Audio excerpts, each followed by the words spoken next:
Hi guys, நான் இப்போ உங்களுக்கு கூட்டாஞ்சோறு செய்யறதுக்கு சொல்லித்தரேன். இதை நிறைய பேர் சாம்பார் சாதம்னு சொல்லுவாங்க.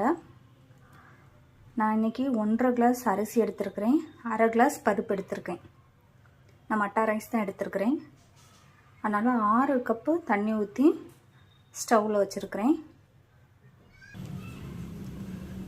இந்த டைம்லேயே நான் கொஞ்சமாக பூடு உடைச்சி வச்சுருக்கிறேன். அந்த பூடெல்லாம் சேர்த்துருக்குறேன். பூடு எவ்வளோ நாளும் போட்டுக்கிடலாம். பூடு நமக்கு நல்லது தான். வெண்டைக்காய், தக்காளி, பல்லாரி இந்த 3 தவிர மீதி காய்கறியை நீங்கள் ஒவ்வொன்றா கட் பண்ணி இந்த நேரம் சேர்த்துக்கிடலாம்.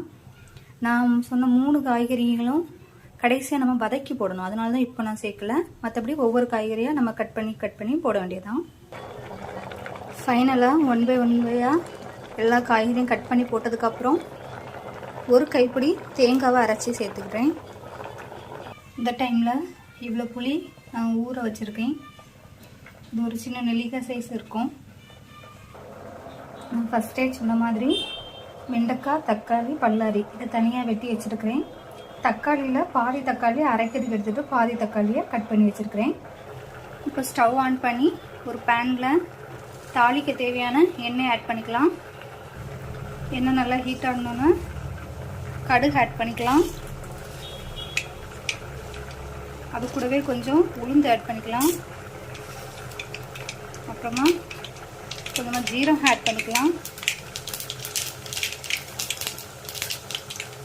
கொஞ்சம் வெந்தயமும் ஆட் பண்ணிக்கலாம்.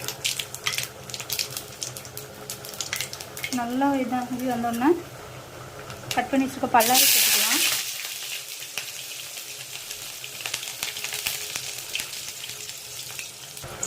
இது கூடவே ஒரு கொத்து கருவேப்பிலை சேர்த்துக்கலாம். 2 பச்சை மிளகாய் கட் பண்ணி வச்சுருக்கேன், அதையும் சேர்த்துக்கலாம். எல்லாம் நல்லா வதங்கி வர டைமில் பெருங்காயத்தூள் சேர்த்துக்கலாம்.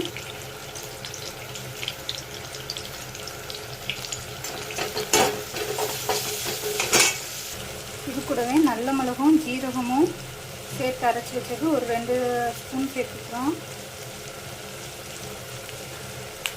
இந்த டைமில் நம்ம ரைஸுக்கு ஊற்றின தண்ணியெல்லாம் அந்த மாதிரி கொஞ்சம் வற்றி போயிருக்கும்.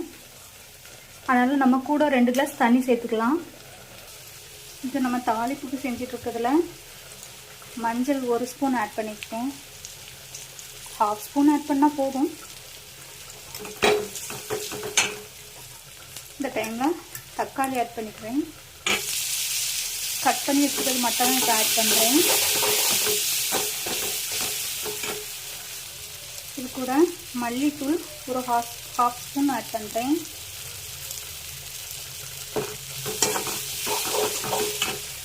இந்த டைமில் கட் பண்ணி வச்சுருக்கேன் வெண்டைக்காவையும் ஆட் பண்ணிக்கிறேன்.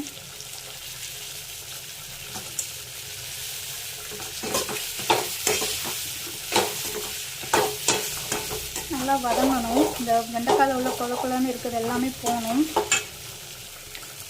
வெண்டைக்காய் ஆட் பண்ணோன்னா நம்ம தக்காளி பாதி தக்காளி அரைச்சி வச்சுருக்கோம்ல, அந்த பேஸ்ட் ஆட் பண்ணிக்கலாம்.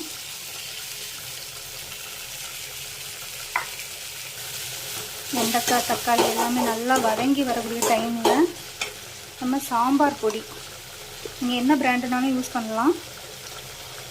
அதில் ஒரு 2 ஸ்பூன் போடுறேன்.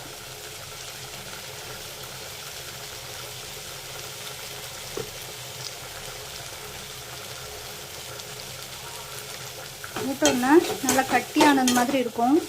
இந்த டைமில் நம்ம புளி கோர வச்சுருக்கோம்ல, அதை நம்ம நல்லா புளிஞ்சு இதில் போடணும்.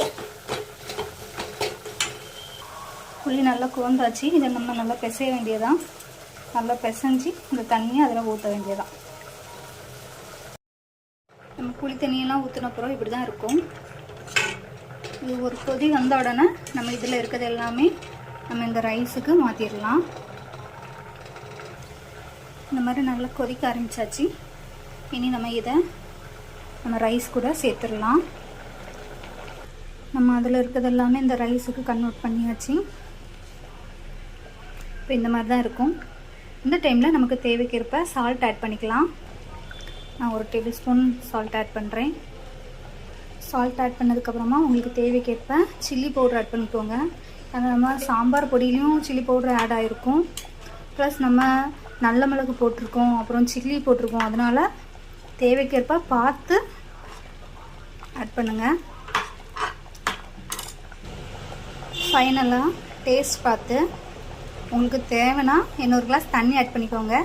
தண்ணி ஆட் பண்ணுறதுனால ஒன்றும் இல்லை, நமக்கு ரைஸ் வந்து நல்லா குழு குழுன்னு வரும். சிலவங்களுக்கு அப்படி சாப்பிட பிடிக்காது, உதிரி உதிரியாக தான் பிடிக்கும். அப்படின்னா நீங்கள் தண்ணி ஆட் பண்ணான்ட்டு அப்படியே மூடி வைங்க. இல்லை எனக்கு நல்லா குழு குழுன்னு வரணும் அப்படின்னு இருந்துச்சுன்னா இன்னும் 2 கிளாஸ் தண்ணி எக்ஸ்ட்ரா ஆட் பண்ணால் ஒன்றும் இல்லை. இனி குக்கரை மூடி நான் ஒரு 10 விசில் வச்சு இறக்க போகிறேன். ஃபைனலாக நம்ம ஓப்பன் பண்ணதுக்கப்புறம் இப்படி தான் இருக்கும். இதை நல்லா கிண்டி விட்டுருக்கோங்க.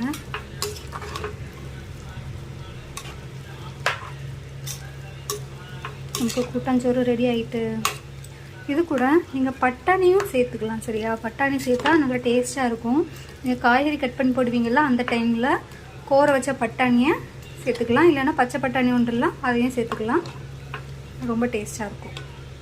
பாய்.